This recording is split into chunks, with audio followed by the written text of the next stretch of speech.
15 demands. That's what the Trump administration handed Iran in the middle of an active military conflict. And Iran didn't just reject the ceasefire, they fired back with a counter-demand that stunned diplomats worldwide: full control of the Strait of Hormuz and billions in reparations. Right now, 20% of the world's oil passes through that strait every single day. And both sides just walked away from the table. Here's what most people aren't being told. This 15-point plan wasn't just a ceasefire proposal, it was an ultimatum dressed in diplomatic language. Among the demands, Iran must halt all uranium enrichment beyond civilian levels, dismantle proxy militia networks across Iraq, Syria, and Yemen, open all military sites to international inspectors, and permanently abandon its ballistic missile program. In return, the U.S. offered partial sanctions relief and a pathway to normalize trade. But the fine print? Washington kept the right to reimpose every sanction if Iran violated a single clause. Diplomats in Tehran called it a surrender document, not a peace plan. But Iran's rejection is only half the story. What Iran demanded in return tells you exactly where this conflict is heading. Tehran's counter-proposal included full sovereign control over the Strait of Hormuz, the narrow choke point where roughly 21 million barrels of oil flow through daily. That's not a negotiating position. That's a declaration of leverage over the entire global economy. They also demanded reparations for what they called decades of economic warfare through sanctions, a figure reportedly in the hundreds of billions of dollars. The message was clear: Iran isn't negotiating from weakness. They believe time is on their side. And here's where the hidden context gets darker. Oil prices spiked 11% within hours of Iran's rejection. Shipping insurance premiums for tankers passing through Hormuz have tripled in the last 2 weeks. Lloyd's of London has reportedly classified the entire Persian Gulf as a high-risk zone. Every barrel of oil that passes through that strait now carries a war premium, and that cost flows directly into the gas you're paying for tomorrow morning. Energy analysts are warning that if this escalates even slightly, we could see oil at $150 a barrel.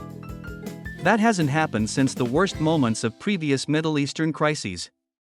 Now, Pakistan has stepped in and offered to mediate between Washington and Tehran. On the surface, that sounds promising. Pakistan shares a long border with Iran, maintains diplomatic channels with both sides, and has historically positioned itself as a neutral broker in regional conflicts. But there's a catch nobody's talking about. Pakistan's own military recently conducted strikes inside Iranian border territory against militant groups, creating friction that's barely been resolved. And Pakistan's relationship with the United States has been strained over arms deals and intelligence sharing disputes. So the question becomes, can a mediator with baggage on both sides actually broker peace? Or does this just add another layer of complexity to an already impossible situation? Let's zoom out for a second, because the real danger isn't the negotiation, it's the escalation ladder. Military analysts point out that both the US and Iran have been positioning assets in ways that suggest neither side expects diplomacy to work. The US has moved a second carrier strike group into the Arabian Sea.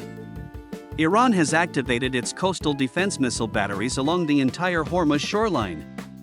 And satellite imagery shows increased activity at Iranian underground missile facilities, the kind of facilities that are hardened against airstrikes.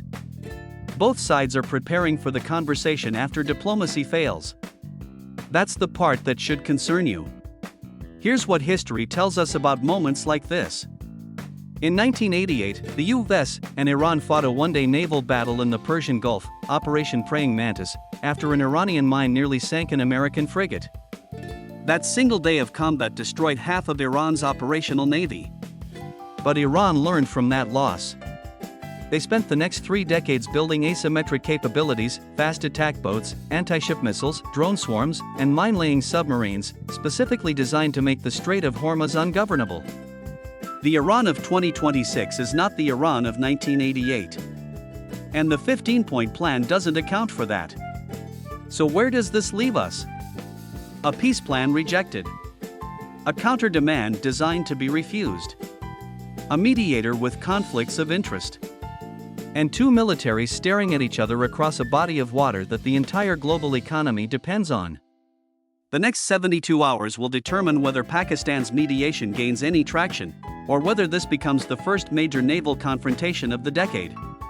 But here's the detail that keeps military planners up at night: Iran hasn't deployed its mine-laying submarines yet. The moment those submarines leave port, there is no diplomatic off-ramp.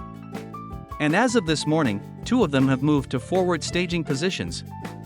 If you're not following this channel, you're going to miss the next update, and in a crisis moving this fast, that could mean waking up to a world that changed overnight.